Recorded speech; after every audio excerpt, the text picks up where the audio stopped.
click on recording. Okay. All right. So hi there, Repa. Thank you so Hi, much Paul. for taking the time out to join us. And we were just discussing just a moment ago about the fact that you're an old school DJ. Tell us a bit about that, Yes, please. it's true. All right, I'm going to move my camera so you can see, Yeah. and I don't know if you're going to be able to see enough, but over here, I might have to turn the light on. But over there, there's two turntables and a Yeah. microphone, some mixers, Yeah. and a large collection of vinyl from Wow. the 70s, 80s, 90s, and actually there's some from the 60s. I actually have one of the Abbey Road albums over there Wow. as well that has never been opened.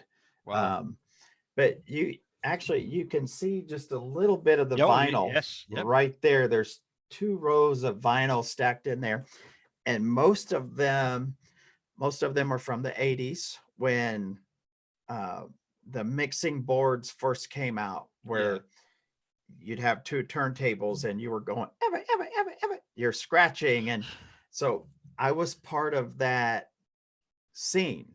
I actually worked for a radio station for a little Wow. while, doing a little DJing, and then with my older brother we would actually go out and do proms and dances. And before Puff Daddy, Sean Combs, before they were doing all of their sampling, Yeah. we were doing that in the early 80s at these high school proms. We were taking the audio tracks and we were writing raps to them Oh, brilliant. and do it. But we were in small town Oklahoma. We had no idea that you could take that stuff someplace and actually sell it. But that's where the old school DJ stuff comes from. I still have all the albums. Most of them are the extended mixes, not Wow. not the complete album, but you have a 12-inch album Yep. that just has one song. Yep. And that's what most of those are back there, because that's what we specialized back in the 80s, as the early Yeah. 80s, playing these extended mixes before the radio and clubs were doing it. Wow. I mean, That's where it comes from.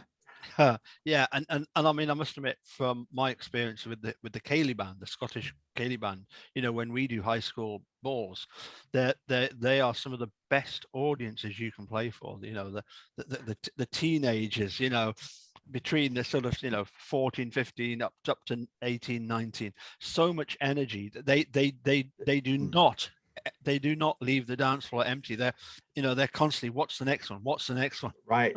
Yeah, Yes, I bet they you will had tire you out. a great time. I did. I used to do a little break dancing back in the day. So Wow. every city that we went to, there was always a time when I would have to go out and challenge somebody. And there Wow. was, this break dancing contest. And um, I can only recall one time I got beat, just one time. And I think I had a video, I think I put it on Twitter 5 or 6 months ago, of me messing around up in my shop Right. 5 or 6 years ago doing some break dancing. But I cannot do anything like I used to do back in the day. Join the club. Join the club. Yeah. So I won't but even attempt to try it. but of course, it was a no-brainer to have you join us because um, you know next weekend we're doing this for the dude Eric Ose. And of course Eric Ose wouldn't have done what he did had it not been for your encouragement and your support. So does that mean we blame you? You can totally blame me, but I think he would have eventually done it. Yeah. I think he would have eventually seen in himself what I saw, that he could do it. And I just told someone the other day, I said, the main reason I did it is to get him to leave me alone. He kept telling me, hey, you should do a video about this. You should do a video about, and then he would explain all of these things.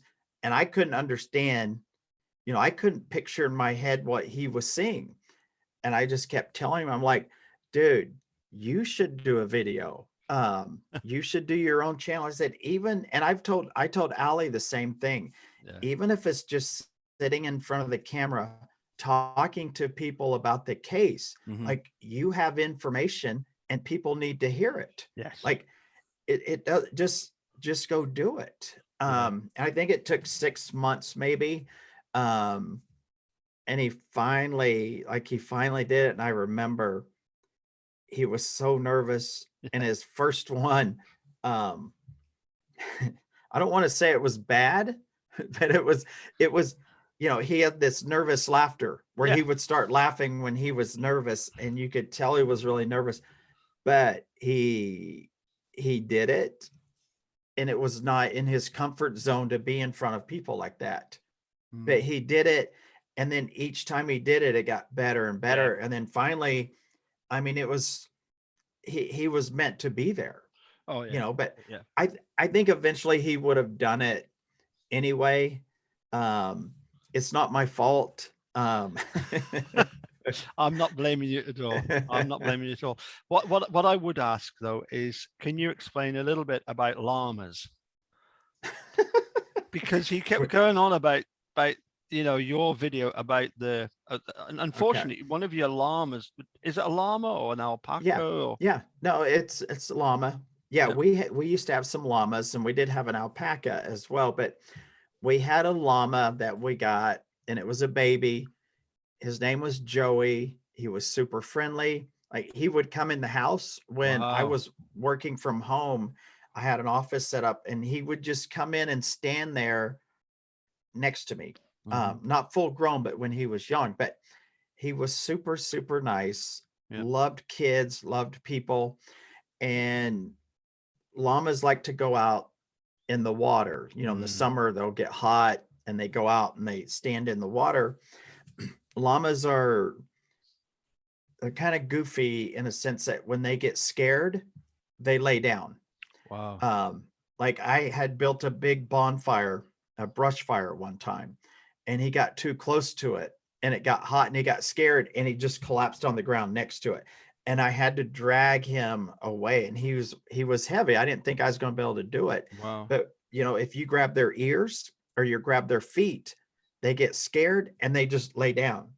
Wow. And these professional people who shear them, they'll grab them by the ear and the llama will just lay down, and that's how they shear them. Wow. um, so we'd had a bunch of rain out at our place, and we have two private lakes out here, and we had a bunch of rain, and our big lake was up a couple of feet. And Joey the llama, I guess they always go out to the same place in the water, but he went out in the water, and I think it was too deep, and he got scared, and I think he just laid down under Wow. the water. And we didn't see him for a couple of days, and we're like, where in the world is Joey at? Like, I haven't seen him. And then I used to have a landscaping business, and I had one of my workers out here, and we're doing some work, and we're on the other side of the lake, and one of my workers, I still don't know how he saw from so far away, but he's like, Senor, is he Yama? Mhm. And I'm like, where? He's like, in the water. Anyway, um, I started looking, and then I did see he was probably under 4 feet of water, but you could Oh dear. see he was in his old spot where he would go stand, Yeah. and he drowned. So we actually had to get a tractor and some chains and pull him out of the water. And then it was not too long after making a murder. We had actually pulled him out, and then we cremated him. Hmm. We brought him out and we put a bunch of wood over him and brush, and we made a big fire. And instead of burying him, Yeah. because um at that time we didn't have a backhoe, so to dig a hole for a llama where we're at, it'd take a week because we have so much sandstone and clay. Wow. So we built a big fire and we cremated him. And then it was, I think, about a year later when I did what Eric Jose used to always call the bone burning test. Yeah. And I went back to the site, and there were still bones there where we originally cremated him, and some of them were fully intact. Yeah. Like the spinal bone was all there. There Yeah. were teeth that were all together. Like Yeah. some of the bones had been dragged away or taken, but there were still bones there that were, I mean, it was really incredible to see, like a year later after snow, rain, and all this stuff, Hmm. that you could see a spine. And anyway, so I took the bones that I could gather from there Hmm. and I brought them to another location. That's when I had that big gigantic bonfire that I I f- I fueled that fire for probably 5 or 6 hours. Yeah. We just kept throwing stuff on top of it. I had blowers, landscaping blowers, Hmm. blowing on it to increase the heat on that fire. And the next morning when I pulled the stuff out, it was still hot, like Yeah. really hot to touch. But those were Joey's bones. And the reason for doing that is because we wanted to see what bones actually looked like Yes. if you put them in a burn pit like Steve and Avery had. Exactly. But that's the llama story. That's that's where those bones came from. They were not human Yeah. bones. They were Yeah. bones that had been burned twice. Yeah. And I think when you go back and watch the videos, I think it's clear to see that, you know, the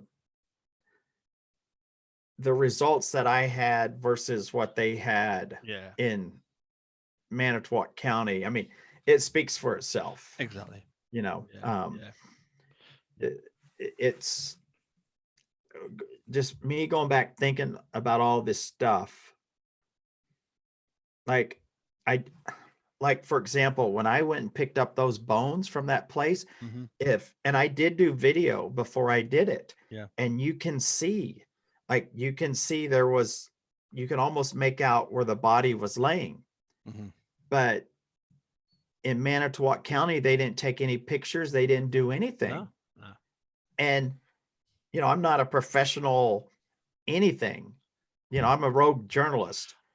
And for me to be able to take a camera and to see where this llama laid Mhm. when it was burned, and for someone investigating a murder not to do that speaks Yes. volumes. I don't Yeah. think they could do it. I don't think there ever was a body in that burn pit for them to Absolutely. film, which Yeah. is why there was, you know, I said many times, they brought a box of bones to Yes. that place. Yeah. That's how the bones got there, in a box. Yeah. And it wasn't by Stephen Avery. Absolutely not. The other one that of course is famous. I mean, I think you preceded Kathleen Zellner by a year or two, was to do an analysis of Andy Corbin's phone call, where you're Oh, able to actually, with your perhaps with your DJ knowledge, you were able to isolate the it's here segment. yeah, Tell us a car little share. bit about tell us a little bit about that, please. Yeah, that one. And the funny thing about that, I was looking through my old messages with Eric Jose the other day. Yep. And back in 2018, he sent me a message and he said, "Hey, where's your video with the dispatch call?" And I think I had been a couple of years out of the whole thing. Mm-hmm. And for those that don't know, I got really sick and I had some serious medical issues going on. And even if I wanted to be involved, I couldn't be. Wow. But I was like, it should be on YouTube. Like, Yeah. I don't know. And he said, no, I went to look for it and I couldn't find it. So I went and I looked, and it had been reported by someone. Oh. And it had actually been pulled for over 2 years off of my channel. Never. And I watched it and I was like, well, okay, maybe one of my competitors back in the day reported it or something. I mean, there was a lot of drama going on back then. You know, there was, I don't know if you remember when they took over the group. Yeah. I mean, there was a I lot of heard about crazy that. I things. heard about that. Yeah. I've matter of fact, I heard about it and got up in the middle of the night and I went and recorded it. There's still a video that shows it as it was happening, Mhm. as they're deleting people. And um, looking back on it, though, I mean, it was a great move by the Guilters to Yeah. come in and take over a whole group. I mean, a great move, but a horrible move when you're looking for justice. But Yeah. um, I went and appealed it, and I had to write a long essay pretty much, and I had to go through and I think I ended up the footage that I used from the documentary was like 3% over the whole video. And I Right. was like, 3% would fit under the Fair Use Act. So I Yes. appealed it and won, and they put it back on. But that video now has, I think, 830,000 views, Yeah. and it was offline for a couple of years, Wow. which is kind of crazy when you think about it. But that that video, when I first heard it, I was I was watching I was watching the show, and I was actually using earbuds when I was watching, and I heard it, and I was like, "Oh, what was that?" Mhm. And I went back, played it again, and then I started Google stuff, and I found there was a Reddit thread also where someone had said it sounds like there's someone Yes. talking in the background or Yeah. whatever. And so I recorded that episode on my computer, and then I ran it through my software to where I could manipulate some of the stuff in it. Yeah. And then when I slowed it down, Yes. I was just like, man, that to me, it sounds like someone saying the It, car's here. yeah. It's here. And I was like, oh, I got to make a video. And I think that was like the second video that I made regarding this case. Yep. And it just took off. Yes. I mean, it just took off. And then when season 2 came out, it took off again. Mhm. I think before season 2 came out, I think that video had around 300,000 views. And then after season 2 came out, it just took off. Sure. But I still think, even going back, like when I listened to it the other day, I put it in the video that I made the other day. I still think there's someone in the background saying Mhm. the car's here. I Yeah. mean, I that's what it sounds like to me. And if that's what it is, why is there someone saying the car's here? Yeah. Um, Yeah. Yeah. it's that's a question I'd love to know the answer to. Sure. Can I take you even further back though? Because this is a question that I've asked many people. What first got you into the idea of looking at this, making a murder case? Was it because of the documentary being released? That was part of it, but I've been through the legal system. I went through a hellacious divorce. Oh, right. It took me 4.5 years to get through a divorce. And then there was a bunch of stuff that happened to me that, when you are in a custody battle with somebody, Sure. there's a lot of dirty tricks that can be played. Mhm. And I had them all played against me. And I don't want to go into detail about it, No. but Yeah. I will say when I finally had my day in court, um, the judge shook her finger at the opposing party and Mhm. not at me. Yeah. And it was a horrible 4.5 years of my life. Mhm. And I think anyone going through the system for whatever reason, when you have to do it by yourself, Mhm. it's very hard. It's very hard to do. And when I watched that documentary, I I just could not believe that here was a guy, and because his family did not have a lot of money, Yeah. or his family, they were not like what you would call Yeah. upper class citizens, Yes. and to me, I think they are. I think they're Yes. great. The, I think they're yes. wonderful, nice people. Yeah. But to these other people out there that don't like them, they consider them low class people. Yeah.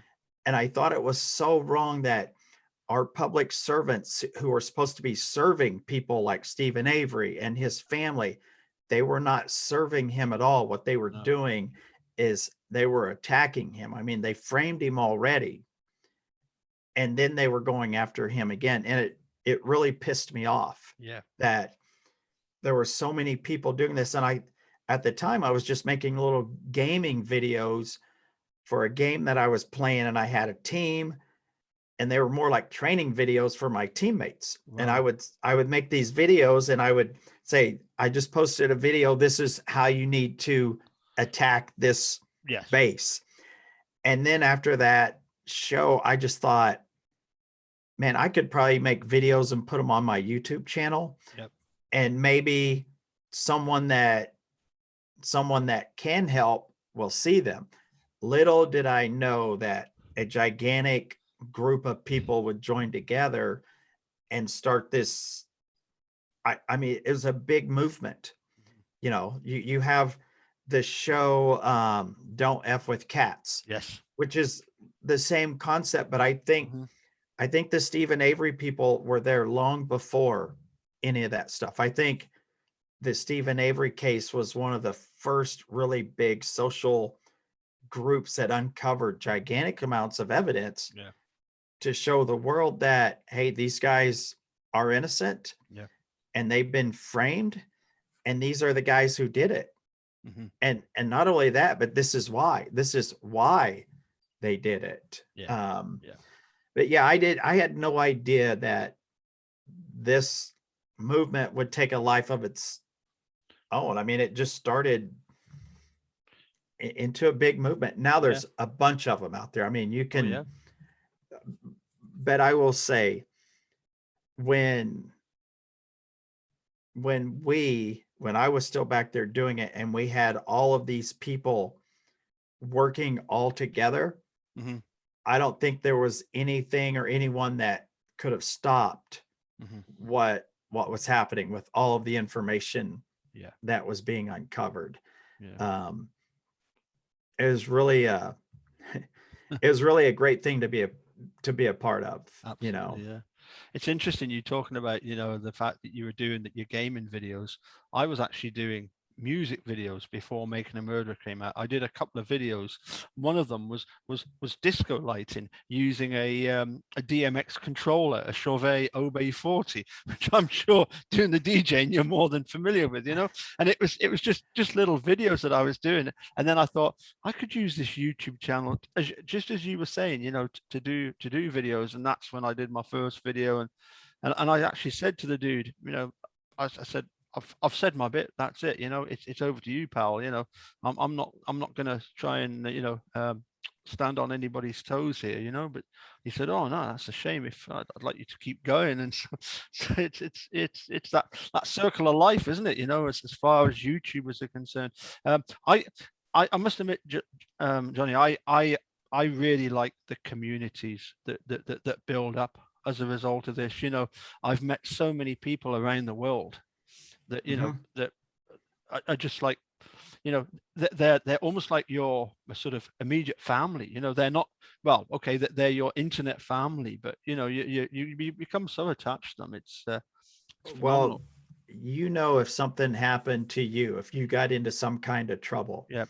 that there would be people all over the world fighting Yeah. on your behalf for you. Yeah. I mean, and sometimes these people from these groups are better than people's immediate family Yeah. sometimes. Yeah. I mean, it's kind of weird when you really think about, I mean, if something did happen to you, Yeah. if you were wrongfully charged with a crime or something, there would be a whole army of people Yeah. um, ready to go to bat for you. Yes. Yeah. And that's an incredible, I mean, that's really an incredible thing when you think about all of the support that every person in these communities have. I Yeah. mean, it's, Yeah. social media can be a really bad thing, but it Yeah. can also be a really, really good thing when it's used Well, right. But absolutely. That Don't F with Cats. I really admire those guys because they trick that. Was his name Luca uh, Magnotta? They Yes. traced him all over Europe, Yes. and they got him. And I mean, if the Making a Murder community can do something similar, if they are helping Kathleen Zellner in her quest to find the truth, that's absolutely brilliant. And of course, for a lot of us, the dude was a big part of that. And I'm not going to keep you much longer because I know that you're a busy fella, and you've got an interest in the Tiger King. What's The Don Lewis case. the Don Lewis case? Yeah, Yes. Yes. that's a fascinating one, isn't it? It really is, Paul. If you knew everything that I knew, Hmm. um, it- I I think you'd lose your kilt. I mean, it's so, and I can't I can't I can't really say much. Like there's stuff Yes. that I would love to say. You're not going to believe this, but like for example, someone told me. All right, here. I think I can say this without messing anything up. Sure. On the missing persons report, Carol says she saw Don Lewis Monday morning at 6 a.m. Right. But there's multiple people that claim they were told Sunday night Hmm. that Don Lewis was missing, Wow. either by Carol or people directly connected to her. Hmm. So if Carol saw him Monday morning, how is she telling people on Sunday night that Don's missing? I mean, he can't be missing Sunday night if you see him Sunday morning, unless he was already missing. Then that makes sense. But that's not even. I mean, that's not even the jaw dropping stuff. There's No. other stuff that will hopefully by the fall Yep. will all come out. And man, I can't wait. I mean, I cannot wait for some of this stuff to come out. Well, Johnny, all I can say is that I would thank you on behalf of all the MAM community that you're taking a time out next weekend to hopefully finish off what should be an enjoyable, if that's the right word. I suppose enjoyable isn't really the right word, but an informative, and a sort of nice sort of getting together of the community. And it's great that we've got you to host that last hour. I'm not going to ask you who your guests are. I'm going to let them let them wait for that, because Good. it's from what you've said, that's going to be pretty spectacular and awesome. And I agree. I'm really looking forward to next weekend. Keep talking till they're walking. And listen, pal, just keep on doing what you're doing, and hopefully we'll get some justice for Don Lewis as well.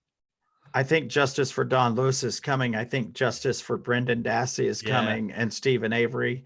I wish we'd get those sooner than later, because there's a lot of other people out there that need help. And it would be nice to have some of these great, talented people that are involved in these cases to be able to help other people. Hmm. But you got to get these ones done first, Yeah. get those Yes. out of the way. And I do think it will be enjoyable. I mean, last year when we did it, Yes. it was a spectacular event. I think everybody left there feeling rejuvenated, Yep.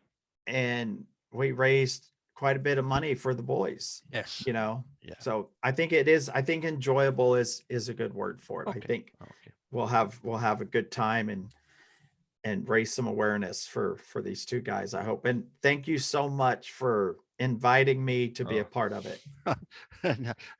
No, honestly, thank you for accepting it. As I say, taking the time out, not only from your busy schedule to do next Sunday, but also to have a chat with me just now. So, listen, I'm not going to keep you any longer.